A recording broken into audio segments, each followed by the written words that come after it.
भोले शंकर भगवान की जय।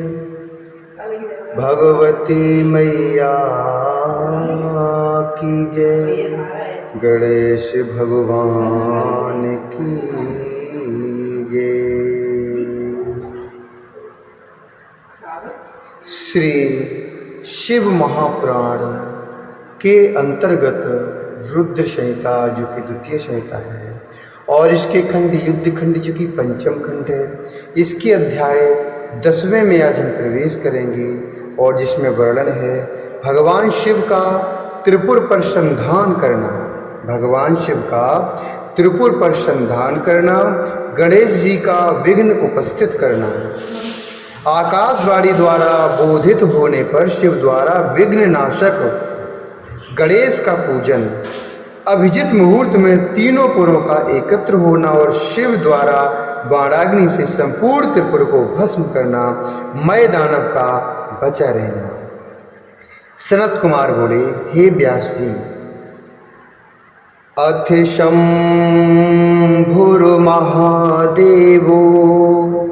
रथस्थः सर्वसंयुतः त्रिपुरं शकलमुदग्धुमुदतो भूतशूरद्वैवशाम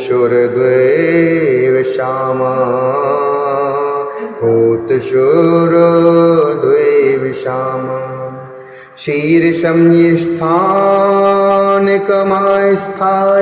संधाय च सरोत्तमं सज्जं तत्कारमुखं कृत्वा प्रत्यालीढं महाद्भुतं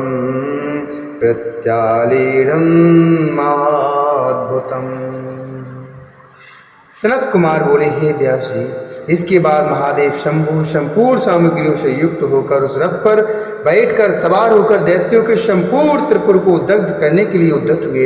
उस रथ के शीर्ष स्थान पर स्थित होकर वे धनुष को चढ़ाकर उस पर उत्तम बाण संधान कर अत्यंत अद्भुत प्रत्यलीढ़ आसन में स्थित होकर दृढ़ मुष्टि में धनुष को पकड़कर अपनी दृष्टि में दृष्टि डालकर निश्चल होकर 100,000 वर्ष पर्यंत वहाँ स्थित रहे। उस समय वे गणेश जी उन शिव जी के अंगूठे पर स्थित होकर निरंतर उन्हें पीड़ित करने लगे, जिससे उनके लक्ष्य में त्रिपुर दिखाई न पड़े। तब मंजुकेश विरूपाक्ष तथा धनुष बाणधारी शंकर ने यह अत्यंत मनोहर आकाशवाणी सुनी, हे जगदीश, हे ईश, हे भगवान, जब तक आप इन गणेश जी का पूजन नहीं करेंगे तब तक आप तो त्रिपुर का नाश नहीं कर सकेंगे।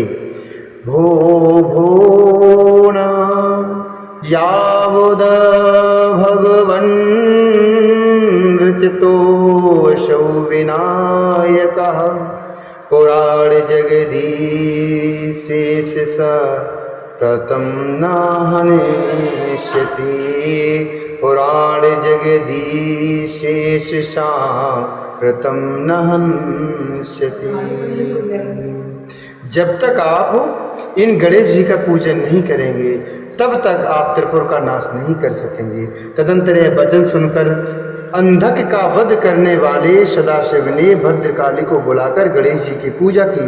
पूजा से उन गणेश के प्रसन्न हो जाने पर भगवान शिव ने आकाश में स्वयं अपने आगे उन महात्मा दैत्य तारक पुत्रों के तीनों पुरों को देखा,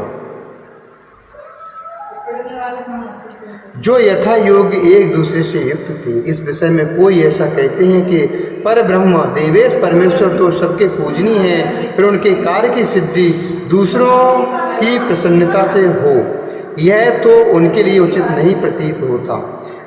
वे पर ब्रह्म स्वतंत्र सगुण निर्गुण परमात्मा तथा माया से रहित एवं सभी से अलक्ष्य हैं। वे परम प्रभु पंचदेवात्मक तथा पंचदेवों के उपास्य हैं, उनका कोई भी उपास्य नहीं है, वे ही सबके उपास्य हैं। अथवा हे मुने, सबको वर देने वाले उन देवादिदेव महेश्वर की लीला से सभी चरित्र संभव है।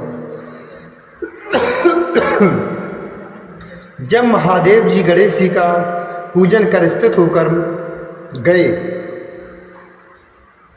जब महादेव जी गणेश का पूजन कर स्थित हो गए उसी समय वे तीनों पुर शीघ्र ही एक में मिल गए। हे मुनि, इस प्रकार त्रिपुर के एक साथ मिल जाने पर देवताओं तथा महात्माओं को बड़ी प्रसन्नता हुई।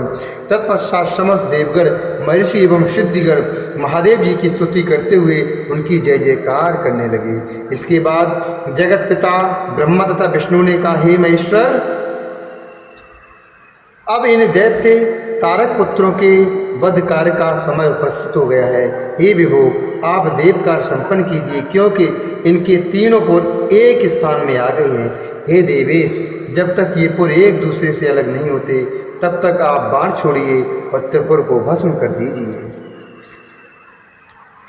तब शंकर जी ने धनुष की डोरी चढ़ाकर उस पर बाण रखकर त्रिपुर संहार के लिए अपने पूज्य पाशुपतास्त्र का ध्यान किया। उसके बाद श्रेष्ठ लीला विशारद शिव जी किसी कारण से उन पुरों को निरादर की दृष्टि से देखने लगे। आप विरूपाक्ष हैं, इन तीनों पुरों को क्षण मात्र में दग्ध करने में समर्थ हैं तथा सज्जनों की एकमात्र गति है। यद्यपि आप देवेश्वर अपनी दृष्टि मात्र से तीनों लोकों को भस्म करने में समर्थ हैं, किंतु हम लोगों के यश को बढ़ाने के लिए आप इन पर अपना बाण छोड़िए। इस प्रकार जब विष्णु ब्रह्मा आदि समस्त देवताओं ने महेश्वर की स्तुति की, तब उन्होंने उसी बाण से तीनों पुरों को भस्म करने की इच्छा की। इन शिव जी ने अभिजीत मुहूर्त में उस अद्भुत धनुष को खींचकर उसकी प्रत्यंचा की टंकार से अत्यंत सह शब्द करके और उन असुरों को अपना नाम सुनाकर तथा उन्हें ललकारते हुए करोड़ों सूर्यों के समान दे दीप्यमान बाण छोड़ा। पापनाशक जा ज्वल्यमान अग्निफल से युक्त तथा तीव्रगामी उस विष्णुमय बाण ने त्रिपुर में रहने वाले उन तीनों दैत्यों को दग्ध कर दिया। इस प्रकार भस्म हुए वे तीनों पुर 4 समुद्रों की मेखला वाली पृथ्वी पर एक साथ ही गिर पड़े और जले हुए वे पुर राख के रूप में हो गए। शिव की पूजा में व्यतिक्रम के कारण सैकड़ों दैत्य हाहाकार करते हुए उस बाण की अग्नि से भस्म हो गए। जब भाइयों के सहित तारकाच भस्म होने लगा, तब उसने अपने प्रभु भक्त वत्सल भगवान सदाशिव का स्मरण किया। महादेव की ओर देखकर परम भक्ति से युक्त होकर वह नाना प्रकार के विलाप करता हुआ मन ही मन उनसे कहने लगा। तारकाच बोला, हे भव, मैंने जान लिया है। भव ज्ञातो वशी तुष्टो वसी यद्युष्मान सह बंधुभिः तेन सत्येन भूयो अपि कदा त्वं प्रदश्यति कदा त्वं प्रदहिष्यसि। तारकाक्ष बोला, हे भव, मैंने जान लिया है कि आप हमारे ऊपर प्रसन्न हैं। अपने इस सत्य के प्रभाव से आप पुनः भाइयों सहित हमें कब जलाएंगे। हे भगवान, हम लोगों ने वह दुर्लभ वस्तु प्राप्त की है जो देवताओं और असुरों के लिए भी अप्राप्य है। हमारी बुद्धि जन्म जन्मांतर में आपकी भक्ति से भावित रहे। हे मुनि, ऐसा कहते हुए उन दैत्यों को शिवजी की आज्ञा से अग्नि ने अद्भुत रीत से जलाकर राख कर दिया। हे व्यास जी, उस अग्नि ने अन्य बालक तथा वृद्ध दानवों को भी शिवजी की आज्ञा से शीघ्र ही जलाकर राख कर दिया। जिस प्रकार कल्पांत में जगत भस्म हो जाता है, उसी प्रकार उस अग्नि ने वहाँ जो भी स्त्री पुरुष वाहन आदि थे उन सभी को जला दिया। बहुत सी श्रेष्ठ स्त्रियां गले में भुजाएं डालने वाले डालने वाले अपने पतियों को छोड़कर भस्म हो गईं। सोई हुई प्रमत्त और रतिश्रांत स्त्रियां भी भस्म हो गईं। कोई आधी जलकर चेतना में आकर बारंबार मोह से मूर्छित हो जाती थी।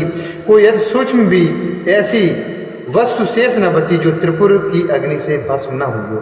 केवल एक अविनाशी विश्वकर्मा मय दानव को छोड़कर स्थावर तथा जंगम कोई भी बिना जले नहीं बचा।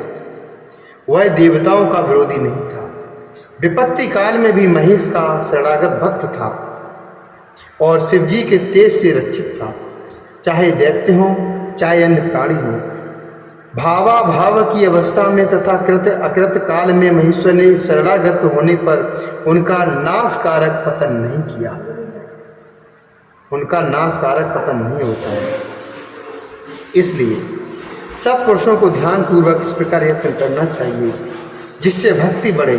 निंदा से लोक का क्षय होता है, अतः उस कर्म को कभी नहीं करना चाहिए। पुरुष को कभी ऐसा कार्य नहीं करना चाहिए जिससे उन त्रिपुरों जैसा संयोग उपस्थित हो। क्या ही उत्तम बात होती है कि प्रारब्ध से सभी का मन शिवजी में लगता है। उस समय भी जो दैत्य बांधवों सहित शिव पूजन में तत्पर थे, वे सब शिव पूजा के प्रभाव से गणों के अधिपति हो गए।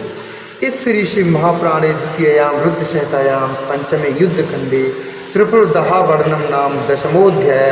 इस प्रकार से शिव महापुराण के अंतर्गत द्वितीय रुद्र संहिता के पंचम युद्ध खंड में त्रिपुरदहा वर्णन नामक 10वां अध्याय पूर्वा। बोलिए शंकर भगवान की जय, पार्वती मैया की जय, गणेश भगवान की